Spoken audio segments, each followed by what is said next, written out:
to this life. Yeah, when you are here, consume every part of me. So I'm missing nothing. The more I seek you, I find, yeah, that you are here. Your desire, you're all I need. Overflow, overflow in me. Your desire, you're all I need. Overflow in me.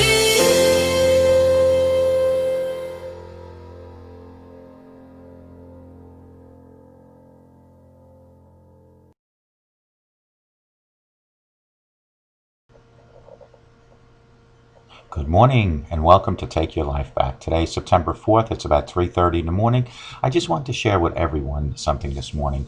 I saw a demonstration maybe about a month ago in reference to our dark side and the power of prayer.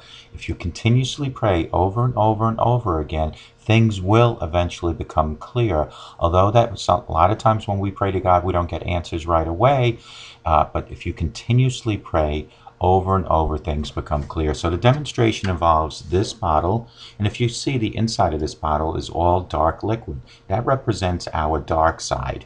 And this cap represents our limitations. So we as a human, which is the bottle, have limitations, which is this cap. So what I'm going to do is I'm going to put this bottle into the sink and we're going to do a demonstration.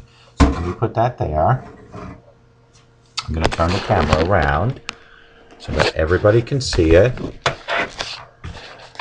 And hopefully you folks can all see it now. Okay, so you see the bottle. I'm going to turn the water on. Okay, so now everything inside is dark, which represents our body and our inside. And what I'm going to do, and this clear water represents our prayer. So you see the continuous water running. I'm going to now, as the prayer, as we're praying, I'm going to lift our limitations, which is the cap. And we're going to slowly add our prayer to this. We all go through dark times. I mean, I've had some dark years. I just didn't understand everything that was happening. I'm going to admit it that I'm not a super patient person. I tend to want answers right away and know what's happening and what I can do to solve it. I don't like not being happy and confident about things. It's just not who I am. But when I get down, it takes a lot for me to get back up. If we pray for a sign, which is this, the water is prayer, but just give up because we feel like God's already heard our prayer and He knows what we need, but He hasn't answered. It's kind of like when we were kids in the toy store and we kept asking our mom and dad for toys, but we never got any results. Yeah, it never worked for me either, but you get what I mean. Anyway, that is exactly what's happened to me in the past years. I have prayed and prayed and prayed, but haven't really gotten any results. The answer I thought God would give me, and especially in the time of frame, I thought my problems would be fixed, which was all before 2013. Then in 2013, my cap of limitations was lifted. This is the cap, remember this now, was lifted off the bottle, which is my body. Here is where I will just show you how that worked for me. So basically we all have dark sides, which is what's in the bottle, was in the bottle. We are facing, and we take the limitations off our mind, which was the cap I lifted. Don't limit what He can do, because we have to just trust in the Lord. That sometimes even after we pray and we just give up, and it is often why we get defeated. However, even though nothing has really changed, we just keep praying. That's the prayer, the sign of the prayer, the flowing Lord. Just keep praying and never ever give up praying. And if we do that and devote ourselves completely to the Lord, He will pull us through. The dark times will go away, and we just have to be patient. I know it's hard. Being patient truly is a virtue. But by never ever giving up on prayer, it's going to show you that God will eventually answer all your prayer. And the more we pray, which is this water going into the bottle, one day everything will become clear. You see how clear this is now? That is the power of prayer. Folks, I think that demonstration says it all. If we had a bottle, which represents our body, and the bottle, everything was dark on the inside. And the water coming out of the faucet represents the prayer, day after day after day. Just keeps adding to the darkness which was in the bottle. Eventually, all that prayer has to turn what was dark inside this bottle, which is our body, has to change and become as clear as this water in here. That, folks, is the power of prayer. Hello, folks. My name is Ralf Friedrichs. I just want to share my story with my situation back in 1981 in the United States Marine Corps. I was sitting in a chapel during boot camp, and a chaplain tapped me on the shoulder and asked me to come into his quiet room. As I was walking into his quiet room, I had no idea what he wanted from me. It was then that God was setting my life in motion. So the chaplain sat me down and he says, Ralph, I've noticed that you like to help people, you motivate people, you're always walking around with a smile. And I wanted to know, this is the chaplain saying this to me, I wanted to know, Ralph, would you like to volunteer and become a lay leader? And of course, I had no idea what a lay leader was. So he explained to me what a lay leader was. It's somebody that is a liaison between the recruits and the chaplain. So when the recruits have issues, problems, or anything like that, they go to the lay leader, and they go to the chaplain as the lay leader to let the chaplain know of the situations that are happening. It was then in 1981 that God already had a plan for me, and when there from that point on was that God realized that no matter how long it would take for me to achieve what God already knew what was going to happen to me, He would let me go down into the worst extremes in life. So from 1981 as a lay leader, and I'm going to show you the medal now with a lay leader, the front and the back. This is the back of the medal, and then the front looks like this. So in 1981, at Paris Island, South Carolina, when I became a lay leader, God already had my life set in motion. But again, He wanted me to set my own course in life. So I went down the years and the course of my life and did some of the worst things possible to my own body through alcoholism. God already said to Himself, well, I'm going to wait for Ralph to get close to hitting rock bottom. So from 1981 until 2011, which is 30 years, God came to me again and He said, Ralph, are you ready to continue helping other people? That's when I formed Mastic Beach Outreach 2011, and what that was is for older people and mentally and physically challenged people, that my wife and I would help them by giving them clothing, food, possibly, like in one case, tires for someone's car. And so God said, okay, he is getting better, but he's still not ready to do what I really wanted him to do. So in 2011, I continued my alcoholism to the point of 10 to 15 shots a day. As time went further, 2 years down the road, it became worse and worse with my alcoholism. In 2013, God finally put His big hand on my head and says, are you ready now?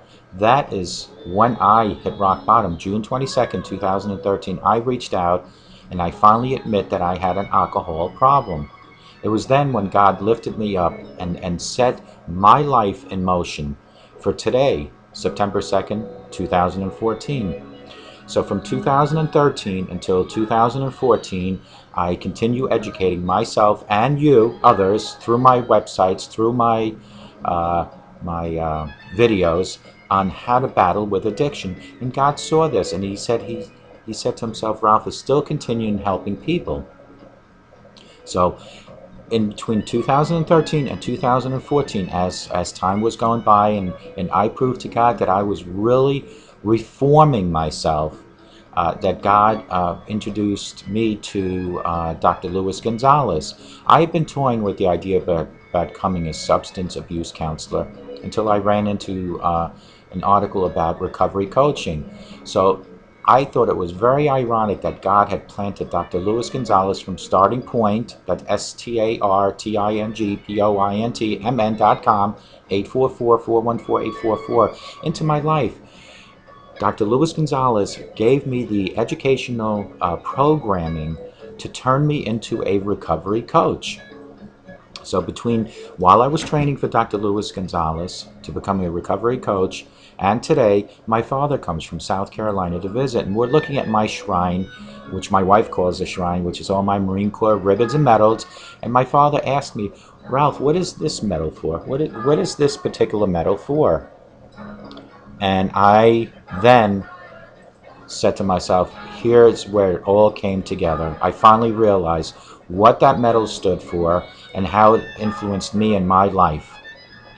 It was back in 1981 that God knew already that I would eventually, towards the middle or 60% of my life, be out to help other people, to continuously help people, to motivate people, to coach people.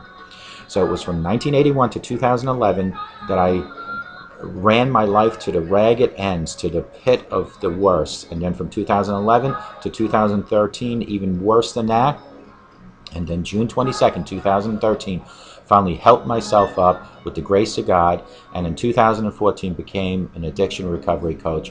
And all that epiphany came to me due to my father asking me what this stood for. This particular silver medal. When he asked me that, it all finally came together, that God had bigger and better plans for me. And this is what I'm telling you, folks. There is a plan for you. No matter what the plan might be, you don't know what it is, but there is a plan for you. It's just a matter of you figuring it out. So why don't you let me help take your life back? Thank you. God bless you, and have a sober day.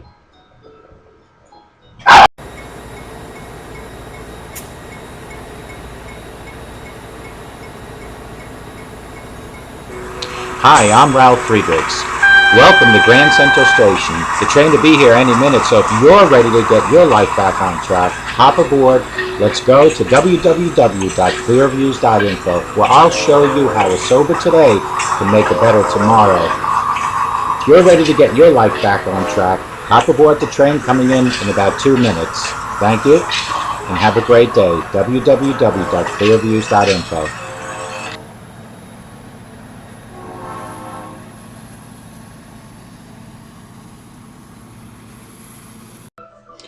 Good morning, my name is Ralf Friedrichs, and welcome to Take Your Life Back. Today we're going to touch up on a subject that we haven't spoken about, and that is what happens if you get arrested and you go to jail for DWI, or the judge, as an alternative to incarceration, decides to put you into a rehab center. What happens when you get out? How do you adapt to society again? What do you do for work? How do you stay sober? Tips for staying sober and how to stay sober and living sober. But as usual, I need to do a shout out to Dr. Luis Gonzalez from Starting Point over at StartingPointMN.com. That's www.StartingPointMN.com. Starting Point's phone number is 844-414-8444. Dr. Luis Gonzalez will help you with your addiction. He will go step by step from your addiction to your recovery. Each and every day, 24 hours a time. He will not, however, talk about your past. He is not a counselor or a therapist. He is an addiction recovery coach, as am I. On the other side of his business, he has where you can become an addiction coach. If you have passion, personality, and professionalism, and you have some sort of addiction background, whether it being your own, if you're going through addiction recovery right now, or you have helped, like you were a sponsor at AA, or you've helped a loved one, contact him at 844-414-8444 and let him help you become an addiction recovery coach. Now, as far as my websites, everybody by now knows that www.clearviews.info is my own website created at a certain time in my chapter in my book of life back in 2013. And what that website consists of is all information. The 411 on addiction, recovery, alcohol, drugs, statistics, videos, plenty of articles written by doctors, psychologists, and psychiatrists. They are the clinically professionals, or the clinical professionals here. I am not a doctor. I am not a therapist or a counselor. I, as Dr. Luis Gonzalez, am a master addiction recovery coach. Go to www.clearviews.info. That's CLEARVIEWS.info. And there you will get all the 411, the information on addiction and recovery. My other website, www.clearreform, and the reform stands for reformation, transformation. I will help you reform from your addiction life to your recovery life. You can reach me there at 844-405-HELP, or you can email me at clearreform, that's CLEARREFORM.com. And if you don't want to talk to me via phone or email, you can certainly text me at 631-599-0218. Folks, this week, starting this Sunday, I will be at the Agape Church between the hours of 11 and 1, possibly a little longer if I need to, for the next 10 weeks. And I'm doing pro bono work for folks that need some addiction recovery coaching. I will be doing that pro bono for the church as my donation to society itself. And I do, as you hopefully believe in karma, when you do good, you get good. When you do bad in life, you get bad in life. Before we discuss all the things that I usually discuss with you, such as your book of life, such as being a role model, such as what methods can I utilize for my addiction recovery plan, such as what do I do when I come out of rehab and when I come out of jail, how do I adapt to society? Everything other than that last topic, which is how to come out of rehab and how to come out of jail and still live sober, all that will be discussed after this segment. And this segment is called Tips for Staying Sober, How to Stay Sober, and Living Sober. Now, this information, again, was taken from the CDC. I will now start reading it to you. We will discuss every paragraph in some sort of detail like I always do. I try to always do the question answer to myself, because these are the questions that I feel that you probably have. And hopefully my answers will answer your questions. You've been in substance abuse rehab and now are re-entering mainstream society. So, you were arrested for DWI, and God knows maybe the judge put you away for a couple weeks, couple months, or even a couple years, depending on how many DWIs you had. Now you're being released from jail and you are nervous. And how will my family react to me? How will I look for a job? Things as that. Or you didn't go to jail, but the judge, instead of putting you in jail, decided to put you in rehab. You're going to face the same obstacles like coming out of jail. That is when you want to hire people like Dr. Luis Gonzalez at Starting Point, or myself, because that's what we do. We are addiction recovery coaches. We will help you step by step on all your obstacles that you face coming out of jail or coming out of rehab. Anxious thoughts race through your mind as you try to imagine how your life will be now. You're nervous. Don't let the anxiousness cause a relapse in your life. That is a stressor, so you need to be careful. You want to stay sober, but you know there's always a chance of relapse. There are several things you can do to help ensure absence from drugs and alcohol. Northbound Academy, which is a rehab center which is on my website, offers 10 tips to help teens, young adults stay sober. Now, these 10 steps were put on by CDC through the Northbound Academy. So there are several things that they or me can help you to stay sober. Find and stay in aftercare. When you come out of jail or you come out of rehab, you need to continuously make sure, let me just adjust my screen. There we go. You need to make sure that you continuously stay sober via some sort of program. When you maintain a long, intense commitment to aftercare therapy and the 12-step meetings, you will discover the support you need to stay sober, and you will be in an environment of people who have been through the nightmare or are going through it with you. One of the most accurate predictors of relapses, overconfidence, and a minimization of aftercare. Don't become cocky because you just finished your time in jail or in rehab. I always say this: when you finish a rehab center, never, ever go back into your old abuse. And you need to leave that shield around you to protect you from all drugs and alcohol. Those that are realistic and seek aftercare therapy and participate in the 12-step groups have greatest success rate of sobriety. You need to keep busy. You have decided not to hang around with the people that you hung around with before you went into jail or the treatment center, because you do not want to be around drugs and alcohol anymore. And you really do need to really take inventory of your friends and kind of weed the ones that are a bad influence, not out of your life completely, but out of your social life. This is a great step, but it could leave you to feel lonely. When you do this, it could leave you feeling lonely.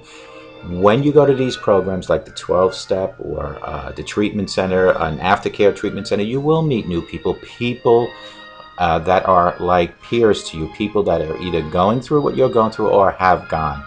Call your sponsor when you feel that you want to use alcohol or drugs out of boredom, because you need to make sure that you don't fall into those habits again.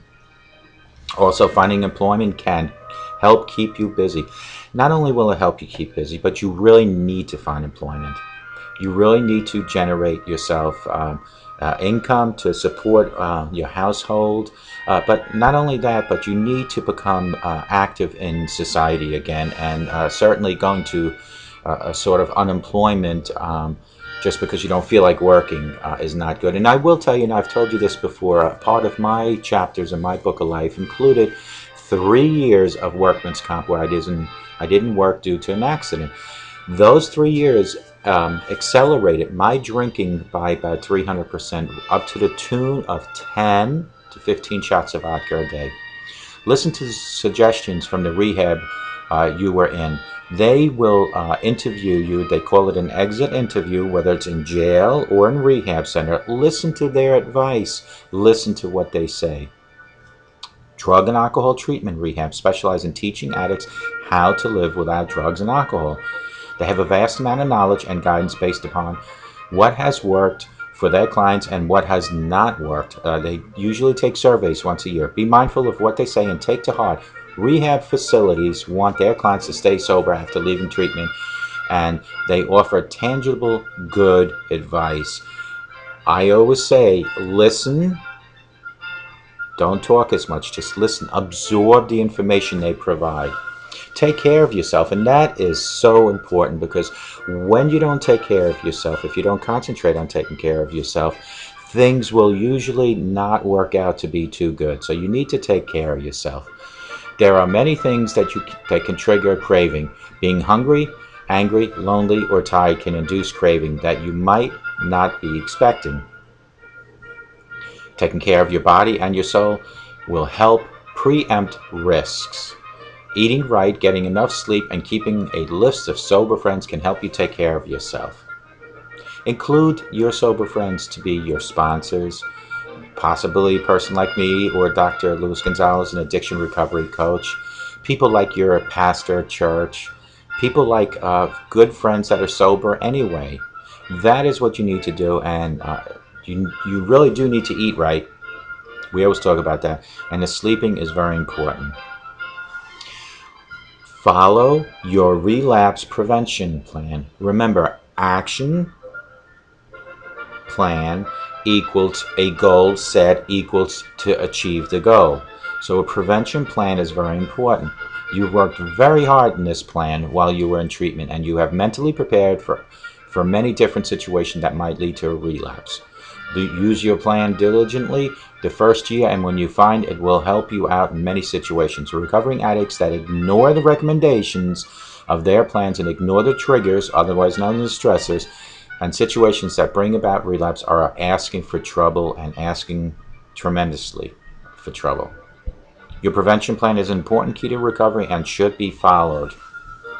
What is your action plan? If you're watching me from a correction institution right now, that my video made it in there, spend your free time while you're laying on your bunk coming up with an action plan, a prevention plan. Come up with the goals that you want when you come out of jail or rehab center. Come up with an action plan to achieve those goals. Action plan, it equals your goal, equals achievement. Do that. If you slip and use again, don't fall back into the full-blown abuse. I am not condoning the fact that you might want to start little drinking again. I say don't drink at all, don't do drugs at all. However, relapse can happen to even the most diligent of those recovering. Staying sober is a lifelong commitment and a program of action, and its relapse does occur. Do not come down so hard on yourself that you accept defeat. Feelings of regret are powerful, but you must not fall back into destructive habits. If you do slip, call your sponsor and discuss why you used and what triggered your usage. Could it be your relationship at home? Could it be not having a job? Could it be financial issues? Well, an action plan for financial issues would be to get a job.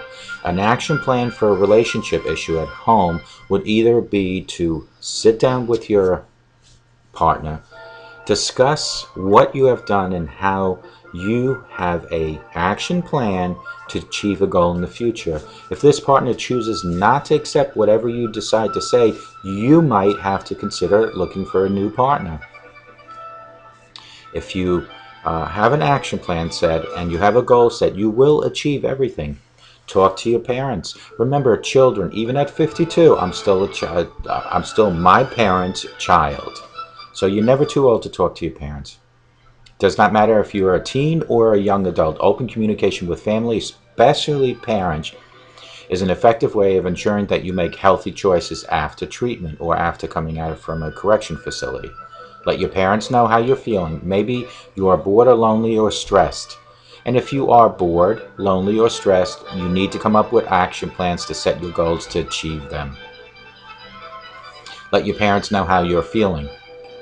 By talking with your parents, you are not only developing this relationship, but with support from them, you will make sound, healthier decisions. Now, if you went into jail or into a rehab center and your relationship with your parents were slightly damaged, work on rekindling that relationship. Remember, parents are the most forgiving people in your life. You need to actually show them that you are not only trying to change, but you have changed since you stayed at correction facility or rehab.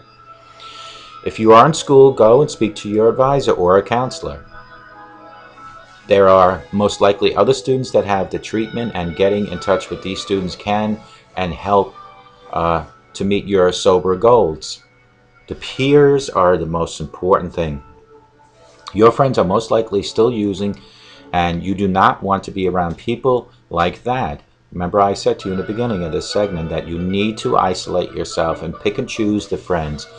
I'm not saying get rid of your old friends, but for sociable reasoning or social reason, pick new friends. Many will allow you to spend time in their classrooms or offices when you feel weak or when you feel alone. Speak to your guidance counselor. They can provide guidance as you readjust to sobriety and society. Use the techniques you've learned in treatment or at the correction facility. In a correction facility, you really don't get much learning techniques. I mean, they offer AA, so whatever you picked up in AA, try to utilize that. But folks, you are now possibly either out of the correction facility or rehab. It is now a building foundation. You need to build your life in sobriety step by step. Just because you were incarcerated or just because you were in a rehab does not make you sober forever. It does not eliminate the addiction. I sit before you very humbly, letting you know that I still have an addiction, but the difference is I have learned to live with it. You most likely learned skills for dealing with peer pressure and triggers while you were in rehab or in correction facility. Use these and any other skills you've learned to help you when you end up in situations that you feel tempted. You have practice, and now you need to do what's best for you. If you feel that you need more help with coping, call your sponsor, call your addiction recovery coach. Remember, folks, addiction recovery coaches do work for money, of course, like any profession.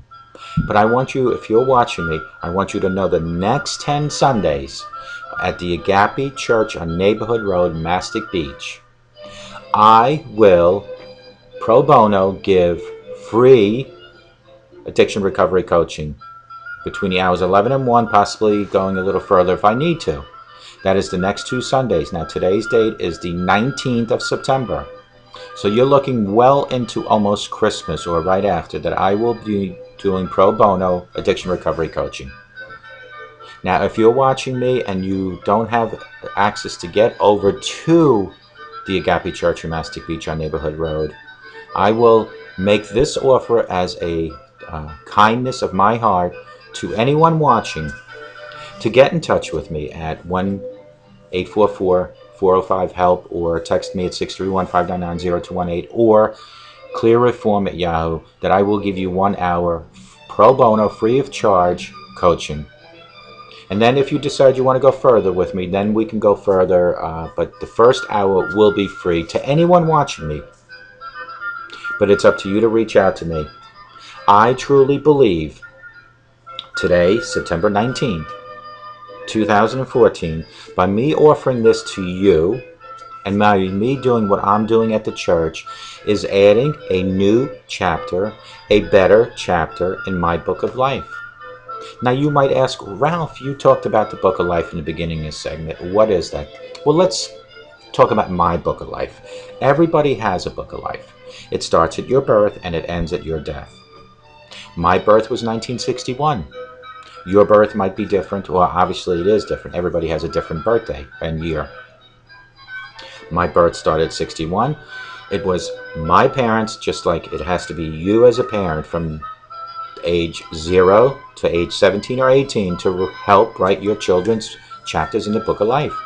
Each chapter represents 1 year. So I'm going to fast forward now. I'm going to go from my book, my chapters from 1961 all the way to 17. So that's 17 chapters that I wrote with my parents being the role model. I was a normal child, had a couple ups and downs here and there. Already started drinking alcohol. Already. That started at least 10 years before 17. It might have only been tasting here and there, but the point of the matter is that even when you start that young with tasting, your tolerance builds up. And you'll see, as we get closer to my chapters in my book of life, in 2013, what I was up to, what started at maybe 8 or 9 with just a couple little drops of alcohol, what it ended up in 2013, to the tune of 10 to 15 shots of vodka daily. So my point here is that even when it starts small, your tolerance becomes better and you will build up. So now my book of life, my chapters written by myself and with the role leadership of my parents. At 17, I took that book. I took those chapters with me as I left home and went to college. It is then that I started writing my own chapters in my own book of life. So let's forward now. Now we're going to go from 1979, college, into the Marine Corps, 1981. So now I have 17 years written by my parents and me, and then another 3 years that I wrote myself. So the alcohol now has increased. I joined the Marine Corps. As I'm in boot camp, the chaplain asked me to become a lay leader. Lay leader is somebody that's in between the recruits and the chaplain. It's like a peacemaker, a liaison. The lay leader is exactly what I'm doing today for you folks and for me. It is between the addiction and recovery. So make the connection here. This all started in 1981. God created this whole new cycle in my life in 1981. So I became a lay leader. So now I have 20 chapters under my belt. 1983, Beirut, Lebanon, we have a bombing. I become injured. I have an accident. God protected me because he knew down the road I would continue doing what I'm doing today. Let's forward now from 1983, from Beirut, Lebanon, all the way to 2009. I have another accident in Emmenok, Alaska, in the Arctic Circle. God protected me again from certain death. In between that whole time, my chapters became worse and worse, not as a human, but as what this human was consuming in alcohol, and this human has carrying the addiction disease called alcoholism. So in 2009, God already protected me again, and he wanted me to keep writing my own chapters in my book of life. 2011, exactly how many years between 81, that's exactly 30 years later, that God tapped me on my shoulder and said, are you now ready to continue doing what I asked you to do in 1981, which was a lay leader, which was helping people? Are you ready to continue doing that? I created Mastic Beach Outreach 2011, which is to help elder people and handicaps. God saw a promising future as he saw in 81, but he also saw that I still had alcoholism to deal with. So God, being the great God that he is, sat back and watched me continue writing my book of life, knowing that it was just a matter of time that I would seek his guidance and his direction. I would hit rock bottom. Within 2 years, 2013, that's exactly what happened. When I hit rock bottom, I reached up to God and I asked for guidance and direction. It was then that God knew that now his son, Ralph, was ready to do his work, which is to help other people. 2013. In between 1961 and 2013, God protected me from 2 certain deaths from accidents and at least 2 to 3 overdoses. That could have been overdoses. He protected me at least 4 to 5 times from certain death, knowing that I would become his servant in the march of fighting for people, in the march of fighting addiction directly head on. 2013, June 22nd, my chapters started being rewritten by me in a better sense.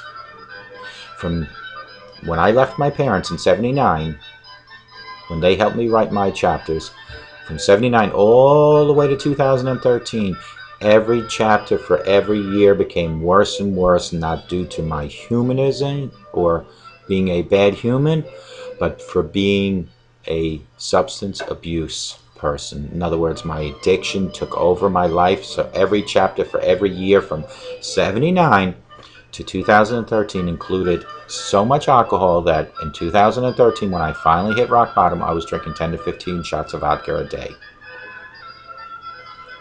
So here we are, June 22nd, 2013, and God finally got my attention, knowing that I needed my Lord to continue my fight for myself and for you. Out of nowhere, God introduces me to Dr. Luis Gonzalez from Starting Point. Dr. Luis Gonzalez is located in Minnesota. I'm located in New York. Dr. Luis Gonzalez said to me in so many words that he is overwhelmed, or not overwhelmed, but he was impressed on how I chose to fight my addiction, the methods I use for recovery, which is via my videos. Because I truly believe when you hear a voice and you see a face and you see my emotions and you hear my mispronounced words, you know that I'm a real person fighting my addiction daily like you need to, or you might be. So Dr. Luis and I, Luis Gonzalez and I talked, and I decided to go through his program, which is to mold me through his educational program, mold me into a master addiction recovery coach, which in 2014, I completed, and I am now a master addiction recovery coach. So folks, do you see how God works? In 1981, he knew I was going to do this in 2014, but yet he let me control my own life, because God does that for a reason. God wants you to get to the lowest point, so when you hit rock bottom, that you realize that you really do need your higher power in your life. Folks, from 2013 on, since I accepted the fact that I have a disease, when I stopped denying that fact, from 2013, my life has become better and better. In my personal life, in my professional life, and in my financial life. Because when you admit to God that you need his guidance and direction, you will see that you can count less on yourself and depend more on God, and he will provide. This is a lesson that took me a lot of years to learn, because I noticed my own brother and my sister, and I used to laugh about this, and you know, I'm ashamed to say it, but I used to laugh when they used to say, we will ask God. He will do what's right for us, they used to tell me, and I would giggle and laugh and say, well, listen, God can't pay your bills. God will not send you a check for Cablevision. But folks, what their point was is not that God was paying their bills, but that they were relying on him as the Heavenly Father to guide them in whatever direction and whatever financial crisis they were in, to guide them. And it took me to hit rock bottom to realize that, yes, my brother and my sister were always right. Always right. And I started doing the same. And I am seeing results daily. But just like when you hit rock bottom, it is not mere words of saying that I quit drinking that is going to sober you up. It's the actions. It's the daily commitment of sobriety. And just like when you reach out to God, it is not just merely saying, I want God to help me. It is the actions of living not only with my sobriety, but as a human and a son of God. And that is why I decided to, once again, besides all the videos that I do at no cost, decided to go pro bono with my addiction recovery for 10 weeks at the church. And I'm extending this invitation to whoever is out there watching in my audience, which is pretty large. I am extending 1 free hour to whoever reaches out to me. And then you decide after that 1 hour if you want us to continue, and then we can talk about some sort of payment. Whether it's one installment or many little installments. Whatever it takes, I will work with you. Because my ultimate goal is to serve my God, and to serve my God is to serve you through what I do, which is fighting addiction. To serve my God is to also many other things. It's to be a good human, to be compassionate, to be kind. But for this purpose right now, this discussion, I want to help each person out there. I, in 2013, was a nobody on the internet. When I created clearviews.info, it expanded to be very huge. I have over 125 backlinks. I have Amazon on there. And the point that I'm trying to make is that when you fight addiction and you're out there and you're exposing yourself into social media, that you will attract so many people that have the same problem as you. You're not alone in this fight. And there is nothing to be ashamed of when you finally did not stop denying the fact that you have an alcohol problem or a drug problem. There is no shame in that game. If anything, people will respect you more. What they don't want to hear is when they notice that you're totally drunk or totally high, that you say, I don't have a problem. Nor does God. God does not want to hear that. So folks, reach out to me. Join me at the Agape Church on Neighborhood Road, Mastic Beach, starting this Sunday, which will be the 21st, and 10 Sundays from there on. This is all at no charge. I will do whatever I can to help you fight your addiction. Because when I help you fight your addiction, I am helping myself. And with the grace of God, I will continue fighting for a long time.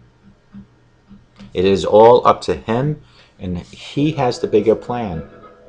Because in 81, when he wanted me to become a lay leader, he knew already when I was going to hit rock bottom and what I was going to do after that.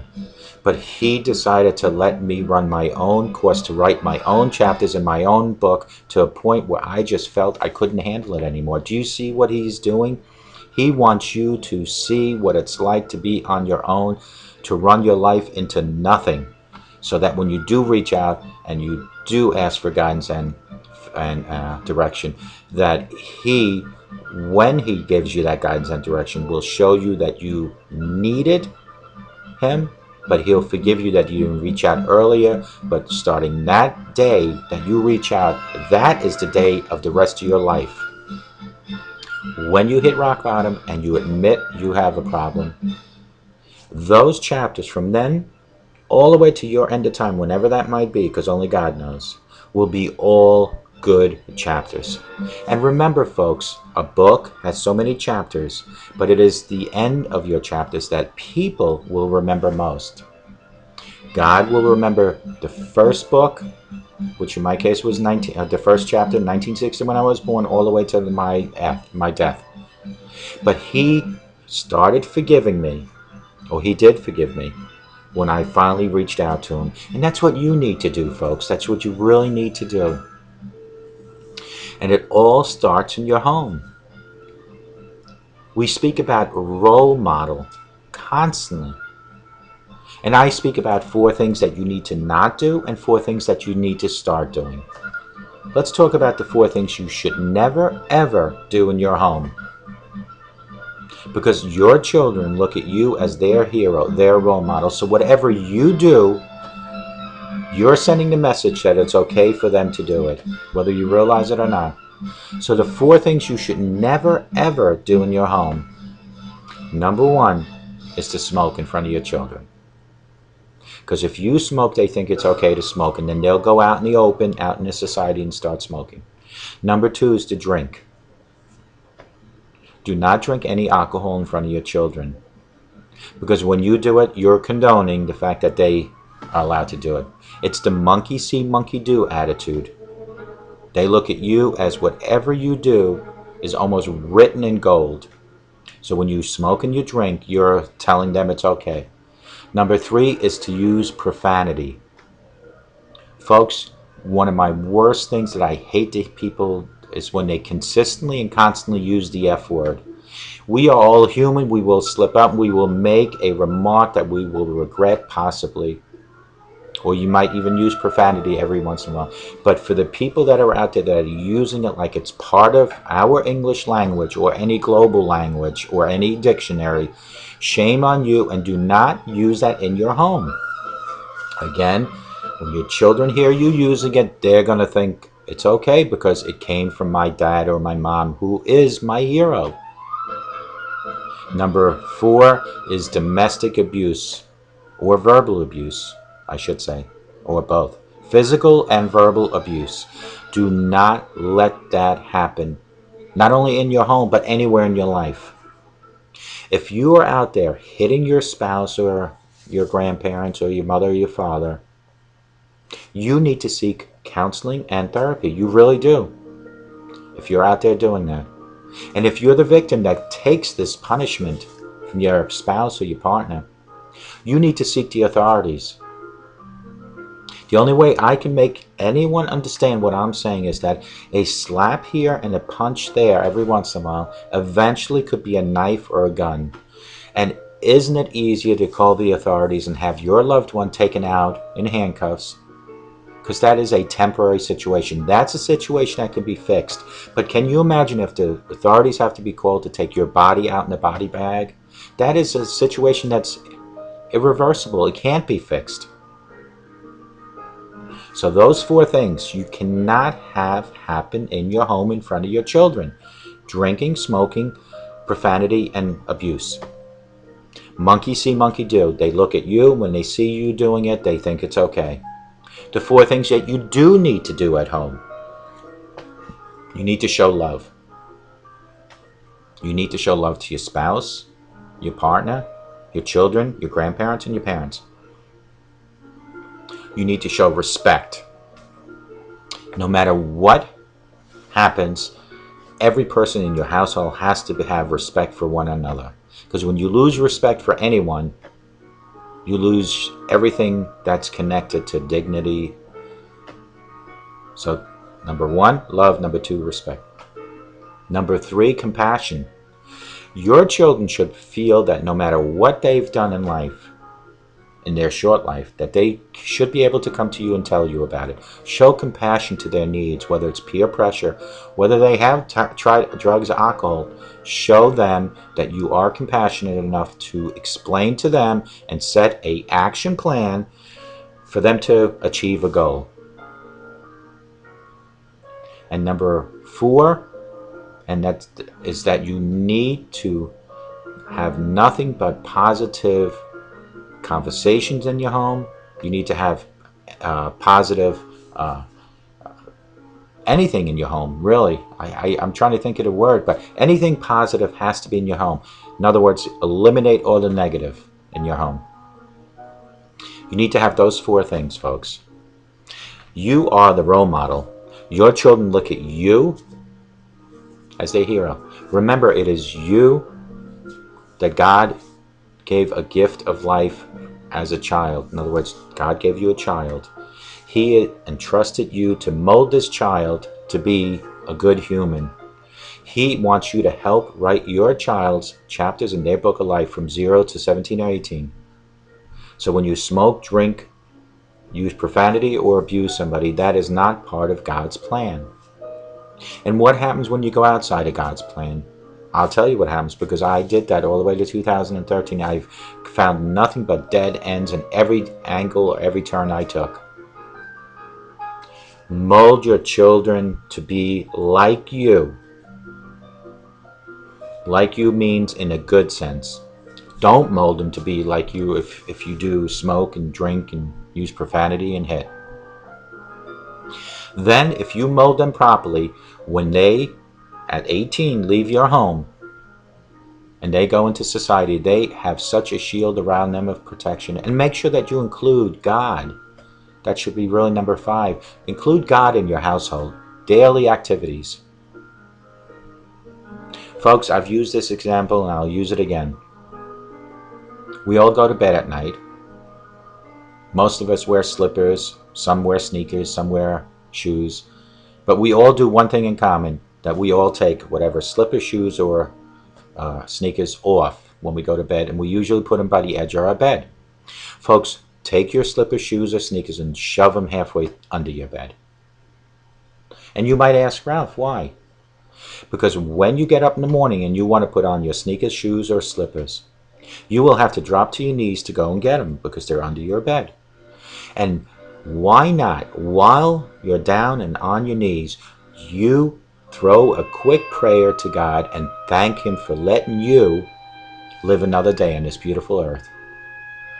Why not do that? And that should be done daily. Remember, God allows you to breathe and continuously lets you live every day. And when God decides it's not your time anymore, that's what will happen. There's nothing you can do about it. But while God gives you a breath and gives you life every day, why not ask or pray daily and ask Him to guide and direct you daily? And what better way to do it than to get your sneakers, slippers, or shoes from under the bed, and while you're on your knees to throw that quick prayer in. And God also wants everybody out there to start being generous to one another. Even if you don't have money, you can be generous. I'm being generous by offering free addiction recovery coaching. I was being, even as an alcoholic, I was being generous by offering help to seniors and handicaps. So no matter how little you have money-wise, you can always be generous in some sort of other way. It might be just with furniture, extra furniture you have. It could be with just extra food you have. But there's always a way to share what you have. And then a perfect example is, you never see a U-Haul truck behind a hearse. What does a U-Haul truck simplify or symbolize? It symbolizes your personal belongings. What does the hearse symbolize? It symbolizes that's you being taken to the graveyard. You'll never see your personal belongings following you to the graveyard. You came onto this earth with nothing, and that's exactly what you're going to leave with. So why not even load that U-Haul truck and share whatever you would have put in that U-Haul truck while you're living with people? Even if you don't have money, I'm sure every person has something extra of something. God wants you to share. Share your food. Share your furniture.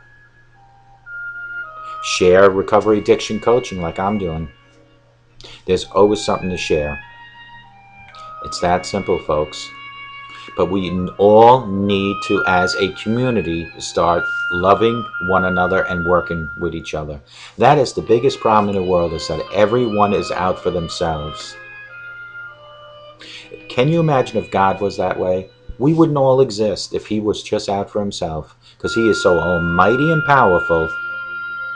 But yet, he created Adam and Eve, and from there on, to give us all the chance of life. It is up to you and me what we make of our life. And I will tell you as I sit here today, that if you include your higher power, my God, in your life will see nothing but positive results. Get rid of your addictions, get rid of your alcohol. Accept your God into your life. Accept that he is the only person that will direct and guide you in the right direction constantly. You as a human do not have the willpower to do that yourself. You need that guidance and direction by God. So today, September 19th, if you're ready to give up your addiction, here are a couple methods that you can go by. Method number one would be AA. They've been around since 1936. They help millions of people. They have the 12-step program. If you're just starting today, you're going to try to do the 90-90, which is 90 days and 90 meetings. I did try AA for 4 or 5 meetings. I felt like I needed, and it probably would have worked for me, but I needed to be more actively involved, and that's just my nature. I like to be actively involved, whatever I do. That's when I created, in 2013, when I hit rock bottom, I created clearviews.info. And for that website, I worked religiously to increase it to a point where we are on Facebook, Twitter, Dig, Dogpile, Bing, Google, Blogger, Facebook, many other places. And the reason I say that is because as I branch out, my word branches out, my fight against addiction branches out. So AA is one way. My method, which is through clearviews.info, is another way. And my methods are pretty simple. You're looking at one method right now. When I do these videos daily, it takes me 2 hours to prepare, an hour to make, and 2 hours to end with commercials. I want to make sure that people that are involved in my life when it comes to fighting addiction get their spots on my videos, like Dr. Luis Gonzalez. I want to make sure that there is always a video of inspiration in all my videos. I want to make sure that everybody hears the power of prayer video. That's included also. I want to make sure that people know what my story is about being a lay leader. That's included in this video. All these things are put into this video to help you understand that I am an average person like you, but me being an average person and you being average, we have one thing that is so in common. That is called addiction. Yeah, I'm sober, but I still have an addiction. The difference is I learned to fight it, and I've learned to live with it, and so can you, with the help of me or any other method, but you need to include God. And if you're one of those people that needs to be supervised during your initial recovery, check yourself into a treatment center. They're all over the place. If you go on my website, clearviews.info, you'll see on top there's a bar that says treatment center. Click on it. I have all 50 states on there. Click on the state you're in. Hopefully you'll find something there. If not, then go to Google search bar and type in Rehab Center wherever you are. But folks, it all starts with you finally stop denying. That's really what it comes down to. You got to stop denying. So you have all those 3 different type of treatments or methods, but all 3 have 2 things in common. The first thing that has to be in common is that they all 3 need to have God included. Your higher power needs to be part of your recovery. Your higher power becomes a crutch for you. Your methods are a crutch for you. We have 2 shoulders and we have 2 arms. You need 2 crutches, one on each, under each armpit.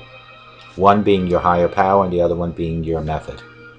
Use that crutch and then limp away until one day you'll be able to walk without those crutches.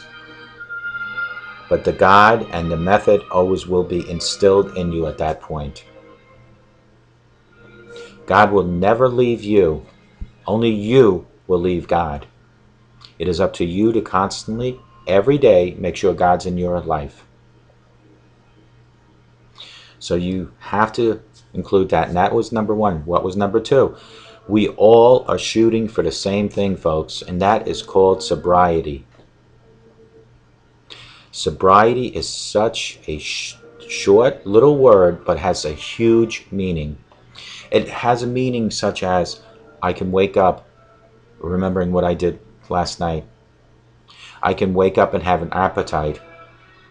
In some cases, for the people that overdosed, I can wake up at all. You need to start, as you mature in sobriety, help others in sobriety. That is such an effective method on you continuously educating yourself and getting better. Because when you help others, it builds up your self-esteem and reminds you every day on how you don't ever want to fall back into the life of alcoholism or utilizing substance, or substance abuse, I should say. Help someone. Hang around with people that are in some sort of addiction recovery program. My cat must be around again. If you have friends that are exclusively just drinking partners or use drugs, you need to, I'm not saying eliminate them from your life, but you need to find a new social gathering for friends. You'll run into plenty of people in AA, you'll run into people at your treatment center. Utilize your church, because you should be going to church to praise your God.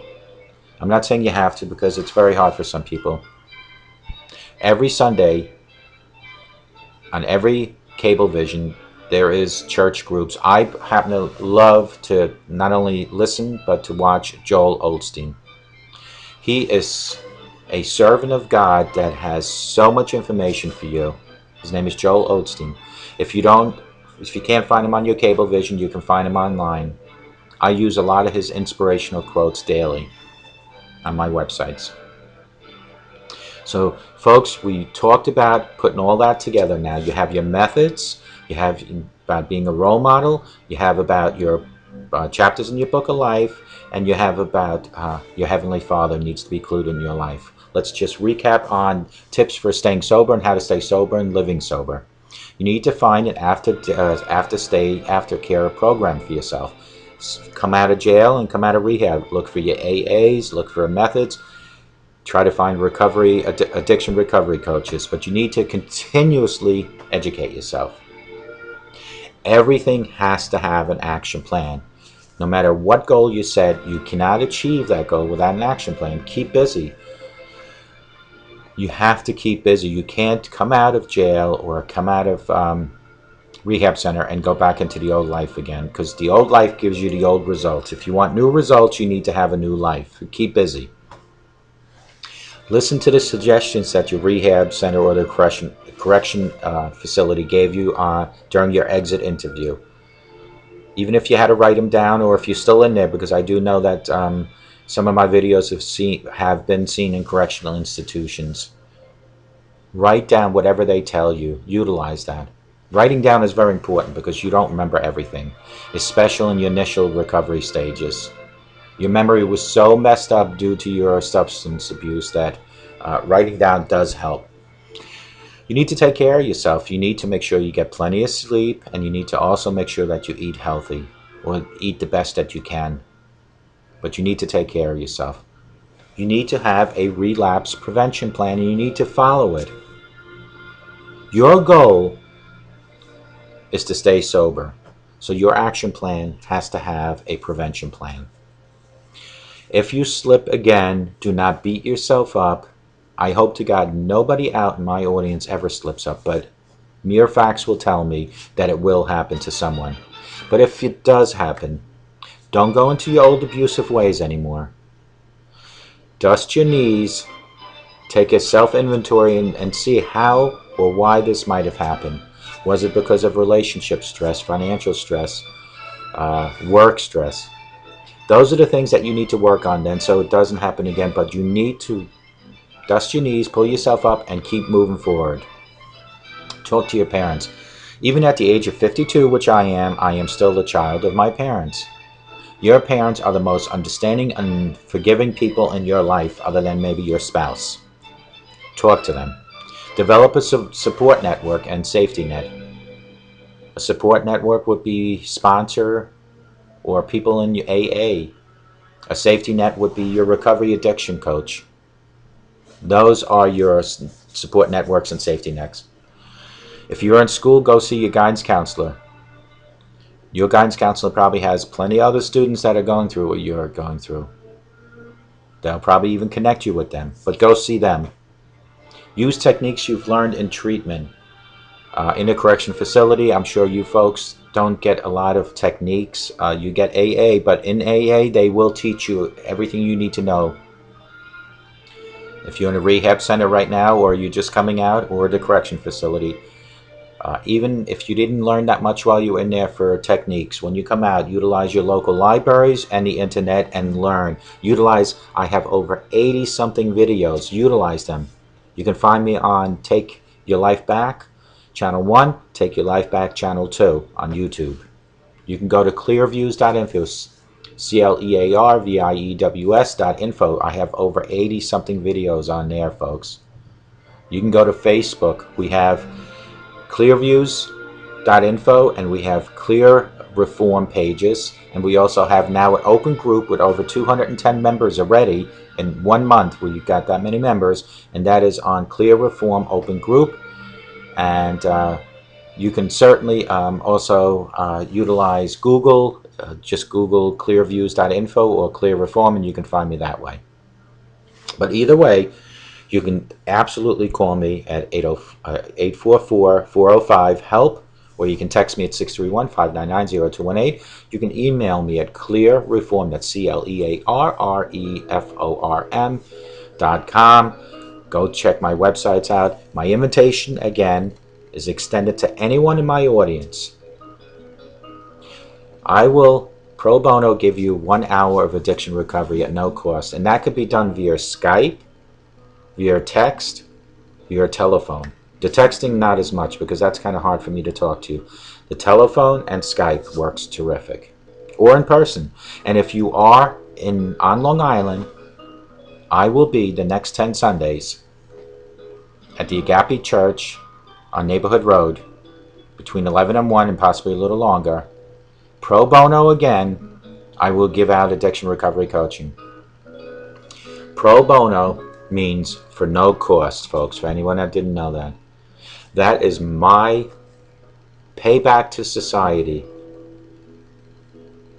that I want to do, because when you do good in life, you get good in life. Those are chapters in my book that I will be continuously writing, and my goal is to be the best human and the most sober human possible. Let that be your goal. Folks, remember that if you let sunshine into your heart and into your home, you will get nothing but positive results. But if you continuously let the darkness inside your home or in your heart, you will continuously get nothing but negative results. And remember that a sober today will definitely give you a better tomorrow. That I guarantee you. Because if you believe everything that I'm telling you in here and in your heart, which is right there, your head and your heart, it will become so clear wherever you might be watching me right now. Whether it's your home, whether you're in a correction facility, you're going to, better days are ahead for you. Whether it's in a rehab center, better days are ahead of you. But you have to start believing that sobriety does work, and you need to include your God daily, your higher power. Drop to your knees in the morning when you pick up your slippers or your sneakers or your shoes before going out and pray to the Lord Jesus and say, thank you for another day on earth. Just do that. And start sharing. Remember the analogy, there's never a U-Haul truck behind a hearse. If you have nothing other than possibly some extra food or furniture, give that to someone to help them, because there are so many people worse off than you. Remember, when you wake up, you had a bed to sleep in, you had a roof over your head, and possibly you have food in your refrigerator to fill you up. There are people on this beloved earth that have nothing. And if we all had the mentality of sharing with someone, everybody would have something. So folks, let's all start doing that. I'm going to cut this short now because it's an hour again. I can keep going forever and forever, so we're going to have another show coming up on Monday. Sunday is going to be my daily, my Sunday special inspirational video. I haven't decided what I'm going to do yet, but I will be working on that this weekend. As always, a sober day makes for a better tomorrow, and may God bless you, and keep reaching for the stars, and have a sober day. God bless you. Bye-bye.